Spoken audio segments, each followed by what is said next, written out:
Hello, and welcome to round 2 of the Parenting Roundabout podcast for the week of August 23rd. I'm Catherine Haleko, and I'm here with Terry Morrow. Hello. Usually on this podcast, we talk about parenting issues, but once a week, Terry and I like to get together to discuss TV, movies, books, and other entertainment topics because it's nice to talk about something other than parenting for a change. So this week, Making It is in its semifinals.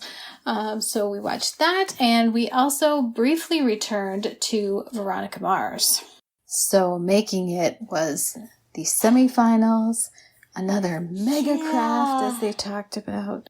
So this was like, do something in your backyard was, I guess, the instruction. And then they're like, and it has to have seating, and it has to have food, and it has to have an interactive element. And it just, the list of requirements kept on going. The episode description referred to it as an outdoor space that would be the perfect hangout for the entire family. And of course, so the winner was a tiki bar with beer pong. Right. Nothing that kids love more. Every little child's dream. Small children want imitation lava, yes. Mm-hmm. I did not understand the judging there, but no shade on Kara. I didn't either, because they really raved about the ice rink, like the sock ice rink, which was cool. Cool, haha. And, you know, like the bench thing was actually really, really nice. It was. And then she had her, hot cocoa bar. It was sweet. That was, really an unusual idea. Who would think of doing that? That was cool. Right. And they really didn't rave about Adams. In fact, I can't even remember what it was because they were so sort of, your swing's uncomfortable and everything's kind of boring looking. Right. So I thought for sure he was going home, which would be too bad because, I like them all. I don't want anybody going home. Right. But so I was surprised that Becca was the one sent home, even though they seemed to be quite taken with her bird bingo or whatever that was. Yeah, her illustrations. Her markers were boring, so that was, I guess, the kiss of death. Yeah. I mean, I did see their point that the nest things that she made were kind of hard to understand. I wasn't really sure what was going on there. There was trail mix in a bird feeder. Yes. That was cute. That was fun. And the illustrations were amazing. Yeah, they really were. Mm-hmm. So, I don't know. And the arm knitting, that's going to be your new craft that you're going to take Oh my goodness. Who knew there was such a thing? Had you ever heard of that? I actually have heard of it, but I don't think I've ever seen anyone do it. That was so cool. At least they actually showed it. For this show, that's actually a big deal. Right, that they actually showed the process, although they mostly just put the accent on her dropping a stitch. But still, that looked so cool. Where do you even get the stuff to do that? Do you just go down to Michael's and pick up some hand knitting yarn? Some gigantic yarn, I don't know. Good question. Well, that's the best thing about this show, when you see a technique or a thing and go, what the heck is that? I want to try that. Mm-hmm. I didn't know that existed. I didn't know that was a thing. Look at that. Yeah, and that's why it's a little disappointing, that Kara, the stuff she makes is very cool. Mm-hmm. You cannot deny that, and she's talented for sure. Yeah. But making stuff out of foam is just not really a craft that people are going to pick up, I feel like. Yeah, and they were mentioning, we watched the every Friday after the Making It episodes, the various of the makers have been doing an Instagram live chat. I watched the one from last week, and then we watched the one from this week before talking about the episode. And before Kara came on, some of the other makers were talking about all the fancy tools she had, some of which they had never seen or imagined before. Right. And they sounded dangerous, most of them. Mm-hmm. Some sort of hot knife for cutting foam, I guess. Right. Then when she was on, she was talking about how things were smoking and it sounded dangerous. It sounds like her crafts are dangerous. Yeah, and that's not going to happen with arm knitting. That seems very safe. Right. But did you see, they had Blake on the Instagram Live thing, and he was talking about this bear sculpture he made. Have you seen that on Instagram? I did see that on It's Instagram. really it's very cool. Mm-hmm. But I bet there were dangerous tools involved in the making of that item. Probably. But it's amazing looking. Mm-hmm. And I'm glad they talked about it. But I don't know. I need crafts that are going to be... I have, from time to time, pricked myself in the finger with a cross-stitch needle, but that's about as far as I want to go. Right. I don't want to have to plug my electric needle in so that it's super hot to cut through the cotton. I'm a little afraid. Yeah. So, but Kara seems all in on it, and, she got her patch, so good for her. I would certainly not call her an underdog. No. As she called herself. But I would not say that I liked her craft better than almost any of the others. Yeah, that was a surprise win there, considering what it was and how it worked. And and the fact that it's really not fun for the entire family. Oh, I mean, it depends how old your family is. If you have, grown kids or kids coming home from college, I guess it's fun for the entire family. Mm-hmm. Toddlers could play on that nice slippery bar. They could, just you got to use your imagination. Yeah. I liked the Asbury Park little scene that Melanio did. Yeah, with the chairs that are sort of on the ground, and that looked like a pleasant place to hang out. Definitely. They were all talking about how they wanted to do these things for their family. My kid is interested in this. I want to make something like this for my kid. And I'm thinking, in the Instagram Live last week, they were talking about how they weren't able to take home anything they made, including their heirlooms. It's like NBC is keeping it all. So it's like you can make this craft for your kid, but your kid ain't getting it, apparently. Yeah. You're going to have to make it again if you want your child to watch next season, and it will be in the pile of disparate items we found in the little house. It's surprising. I mean, I guess I see why, it's sort of like property of NBC, now that they've made it on there. But, really, what are they going to do with it? Give the girl her clock back. Come on. Maybe it's just until the show is aired, because they don't want people... They must... Right. I wonder what sort of strictures they're under not to talk about certain things. Because they sure seem to talk about things. But one thing that's not... It's always fun with this show in particular. I don't know if it's true of other shows or not, but I don't pick up on it there. That how much they just dig hanging out with each other. How fun it is just to be in a place with other people who love to do what you love to do. Right. Even though they all have different focuses and disciplines, I guess, or different types of things. Although the show keeps wanting people to get out of the thing you're good at and do something else. It's like, no, let them do if you're a muralist, you better make a mural. Can I have this wall of the barn, please? Can that be mine? Yeah. I would like to see talented people doing what they are good at doing. Right. That sounds fun to me. Not like, okay, you're super good at this, so go do this thing that you don't know what to do. Here's a hot knife. Go to it. Right. Well, I mean, they did sort of give Adam a hard time at one point for always using rope, but they didn't really give Kara a hard time for always using foam. Yeah, they've sort of tiptoed around giving her a hard time, but I guess she didn't the last, the one where they had to use the heirlooms and stuff. Then, right. Of course, she didn't have heirloom foam. He's going around asking the family members, come on, you got some foam? Don't you have anything with foam? I made you something when I was in 3rd grade with foam. Right. Where is that? Do you still have that? It's an heirloom. I don't know. This show has so many really wonderful strengths, and so that makes the weaknesses so very annoying. Chief among them being the judging. But, we were talking about how, on the one hand, we would like them not to ever send anybody home until the end. And on the other, it's fun when there's fewer people because you get to know them better.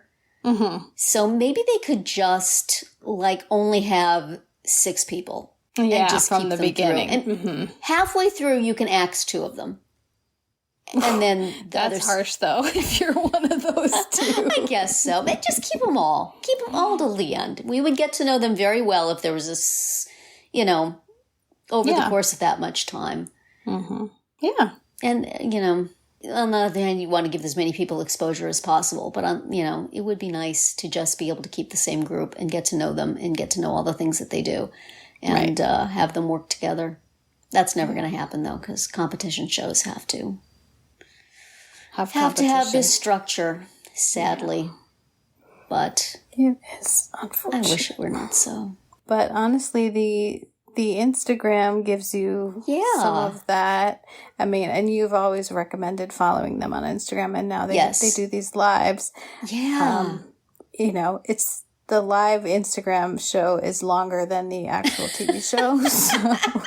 That's right. So you really get to spend some time with them, whichever ones happen to be available.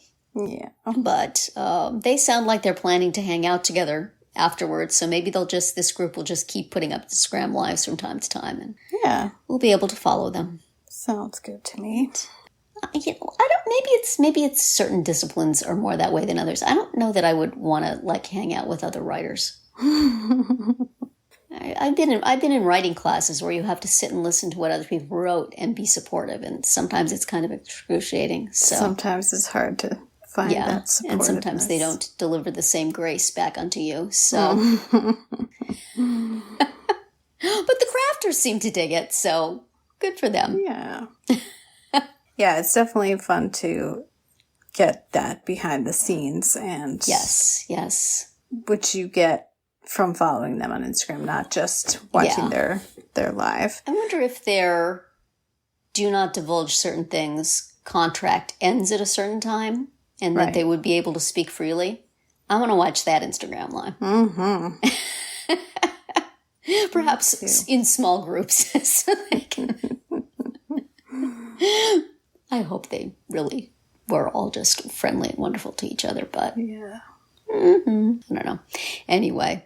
Yeah. Fun to watch the show, fun to watch the Instagram live, and fun to see all the things they're making from here on. That's right. Yep.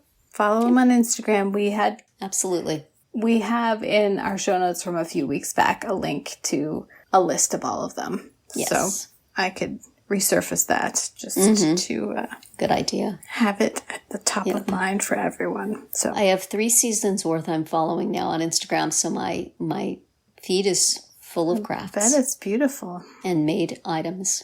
Yes. Yeah. And I look at it and I say, who the heck is this? Oh, yeah. That's from season 1. Excellent. Well, from that cheerful, happy barn, happy Instagram live. We are always making this very sad transition. Veronica Mars. Keep pulling us back in. They're trying to stretch it out as long as they possibly can over on the Veronica Mars Investigations podcast. Yep. We are here to discuss the episode of the podcast where they kind of wrap up season 4. Mm-hmm. So they did not cover our question about why the scary camera angles. Did you actually send that question in? I actually did not. So yeah, they didn't read our minds. They didn't read our minds to wonder because I couldn't remember what episode. I was gonna have to do some research. Those Chekhov's camera angles that never ever paid off. Right. I wonder what that was all about. But so it was the 2 regular hosts, Jenny Owen Youngs and Helen Zaltzman, and then they have who they call special agent Latoya Ferguson, who is a TV critic and writer, so she's helpful. At least this time around, they identified her as a TV, as someone knowledgeable about TV and Veronica Mars. Yes. Because in the past, I could swear that they just were like, and here's Latoya, and she hung out and spoke, and that was fine, but I had no idea who she was. Yeah. So. Knowing that she's a TV critic who wrote about this stuff is helpful, and it was amusing that she was saying that when they sent the screener to TV critics, it came with an email saying what not to reveal in your reviews, and it was spoiled. Yeah. Very important parts of the episode. Oops. that is pretty much the way it seemed to me Veronica Mars was being run in its endgame. So, not surprising. Yeah. But she did mention, I thought it was interesting that maybe they were going for sort of like a Fargo or a Breaking Bad sort of vibe in some of this, some of the things like the Mexican dudes who beheaded people and, you know, Clyde and just sort of all this black humored crime going on all around. And yeah, but that's not what I was watching this for. And the fact that what they had hoped to do was make this an anthology series where Veronica would go around to different places and solve crimes. I'll pass. Wow. Yeah. Is that not what I want that does from not this? Work at all. I mean, we've definitely urged her and everyone else to get out of Neptune, but then you don't have a show anymore, for sure. Right. And everybody else, it's like with the FBI thing that they did to try to get a new season way back when. It's misunderstanding what people like about the show, I think. And I think at one point they suggested that if you want to make a noir anthology series with a troubled heroine, go make that series. That's not what this is. Go do it with with a different main character. Yeah. But whether they meant to or not, they built relationships that mean something to people. And I don't want to see Veronica off and maybe she makes one phone call to Keith an episode. Yeah, and you never hear of Wallace again, or maybe he has a problem and it's just like, I think that they did some things better than they intended to, apparently. Whether it was maybe it wasn't the writing, maybe it was the performances, maybe Jason Dohring just brought it as Logan in a way that was compelling that they didn't intend. But once you like those people and those relationships, it kind of ticks you off to see them not valued by the creators. Right. Which was the problem of season 4. It's like their guest, LaToya, seemed to feel this is who Veronica would be at this age, so people should shut up about her being so unpleasant. And this is, you can't have a happy relationship in a noir, so this is what had to happen. And it's like, well, then maybe I don't want a noir. But it's like, I don't necessarily need Veronica and Logan to be happy ever after. I would not have necessarily even objected to them killing him off. It's just the way they did it was so arbitrary and bratty. Like, oh, this is what you want? You want them to get married? This is what you want? Ha! Yeah. What is that? Right. Again, have I mentioned these people paid for your movie? But there's all sorts of things you could do. And, the compelling thing about their relationship was how damaged they both were. And this season, Logan wasn't particularly damaged, and I'm very happy for him. But it doesn't feel like we got 6 episodes of their love story that then ended tragically. It sounded like people who didn't really care about it just sort of did lip service and then, in your face. Right. So I don't know. There are many ways they could have ended it in the way that they wanted to that were better than this. Yes. What I do agree with LaToya about is that everything involving Penn was stupid. Yeah. I mean, Patton Oswalt, good on ya. Happy you got this gig, but nothing about it, that storyline made sense. It did not make any sense. And the more they did, the less sense it made. And everything they were pointing out as plot holes in that thing was true. Yeah. And what is his motivation times 100? It's like... Right, while he's in his basement collecting money from the Spring Breakers, but... Yeah. Allows him to live in his large home, Yeah, and just, does he want to be playing cat and mouse with Veronica? Then why does he put a bomb in her car? And why did nobody see the bomb in her car? And why did she not see the bomb in her car? Come on, it wasn't even hidden underneath. It was in the back seat. Right. It's just... And the whole... I didn't think about this until they mentioned it, but the whole, this is the time of day when you have to move your car. Like, they just got back from their wedding, and they parked it in a spot where they're going to have to go and move it again in 5 minutes. Yeah. The creators did not try very hard with this, I don't think. And, like, why would... not where their heart was. Penn, how did Penn know that anybody would be in the car at the time? And blah, blah, blah. Yeah. Just their hearts were not in it, clearly. They just wanted to get it done so that they could move on to the thing they wanted to do, which they, after taking everybody off, probably will never get to do. But I thought they were talking about how, things don't look too good for Dick. Poor Dick, who's going to come home and find that not only was his best friend blown up, but his father was beheaded out by the pool. And that on top of his brother is going to be pretty messed up, one would think. Yeah. So I propose, I'm done with this series. I don't want anything else, but the one thing that they might be able to get me to watch, if they can get Mary McDonnell back, I would like to see therapy sessions between her and Dick. That could be fun. Oof. Can you imagine she's this calm, talking reasonably, and he's Dick. There could be some fun in that.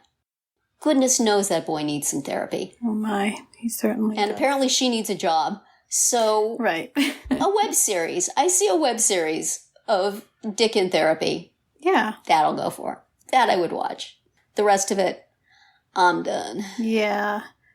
Yeah, the absence of Ryan Hansen in the whole second half of... That was very weird. They just explained away, Dick's in Europe filming. But, I don't know. They couldn't have changed the schedule or done something differently so that they could have had a little more Dick.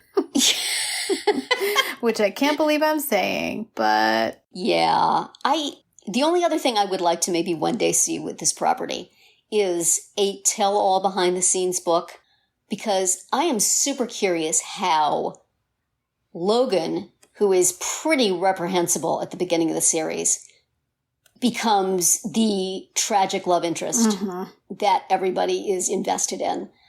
Because he was pretty awful at the beginning. Yeah, and so was Dick. And also how Dick went from being the person who's putting date rape drugs in people's drinks to Dick, everybody's favorite silly blonde guy. Look at him. There he is. Scratching behind the ears. He's a good dog.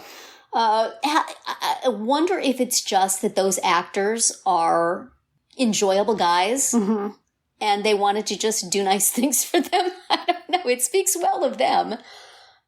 I wonder if it was always intended to be Logan and Veronica, or if they just at some point realized, did we talk about this before? If they just at some point realized that Teddy Dunn didn't have the chops. Right. And, well, there seems to be some chemistry between Kristen and Jason. Let's go with that. Let's see what happens. But it's so funny because it just seems like not the direction things were going early on. I mean, you always have to think of, like, they hate each other, therefore they're eventually going to fall in love. But it didn't seem like that originally with Logan and Veronica. I think there was a scene where he says to her something like, "Go annoy little blonde one, annoy like the wind," or something like that, with a big smile on his face. And I thought, oh, he's kind of fallen for her. And then it went in that direction, but it did not start in that direction. Right. So I wonder what the story is behind that and if it will ever be told. But that was a major course correction. Mm-hmm. And the other thing interesting about it is that through most of this tragic romance of Veronica and Logan, you're kind of on Logan's side. Mm-hmm.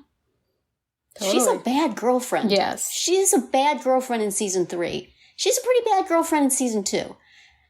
Because she, dumps him and then goes back to... Duncan. He's so boring I can't even remember his name. Duncan. Yeah. She's just not ever a good girlfriend to him. Right. And he's a pretty darn good boyfriend to him because he rescues her a whole bunch of times. Girl! Well, it's like she is with everyone. The way she is with Weevil, like the way she is with Wallace. Like, she's very transactional, just like, what can what can you do for me? Just like, she could be awful, but then he does one, he sleeps with one old girlfriend and suddenly it's all off. They were on a break. Yeah. But, yeah, so how he became sort of the lovable one over the course of this series. I mean, Jason Dohring must be a good dude or a super good actor. I don't know, because that is quite the character arc. Yes. I don't know. I had some enjoyable moments watching it, but still think it peaked at the end of season 1. Yeah. They should have quit while they were on a high there, but that's irresistible to keep going. Yeah. But yeah, and I think that's a lot of the consensus from the podcast as well. Yes. So. Yes, definitely. And even if it's true that Veronica, given what she suffered when she was a teenager, and given the fact that she's never accepted any help or like actively resisted any help, and she hasn't got therapy and she's contemptuous of and all of that, and maybe she would be this sour, miserable person at this age, but she still have an obligation to be entertaining show. Yeah. And I am not entertained by that, Veronica. Mm-hmm. I'm not turning into this for a in-depth psychological portrait of a tortured young woman. Right. I want a good show. Yeah. And they failed, for the most part, to deliver such. Right. So, well, so long. So long, and we will not see you again. The Veronica Mars Investigations people are just trying so hard to keep this going. They're doing a live watch of episode 1. Yeah. Does that tempt you at all, Catherine? It does tempt me a little bit, because it's been a while since we've watched it. Yeah, it would be interesting going back to see how irredeemably awful Logan was at the beginning. Yes. That big lovable lug that we mourn. Yes. Ah, well. Maybe we'll watch it. So, we will consider that. But here on round 2, next week, we are going to be discussing Making It again. Yes, the finale of that one. Mega finale! Exactly. And we'll also watch Coda. This is a movie on Apple TV Plus that's like a coming-of-age story. A teen girl who is the hearing child of deaf adults. And she also has a brother who is deaf as well. Yes. Sounds like it could be quite good. Sounds not the right word to say about a show about deaf people, but we've heard. Many people have said good things about it. There we go. That have drawn our interest. That's right. So we're going to check that out, and that's going to be it for our round 2 today. Please subscribe to our Parenting Roundabout podcast so you won't miss any of our episodes. We have something new for you every weekday. As always, you can find recaps, links, and an opportunity to comment on our website at parentingroundabout.com. Bye, Terry. Bye, Catherine. Bye, everyone.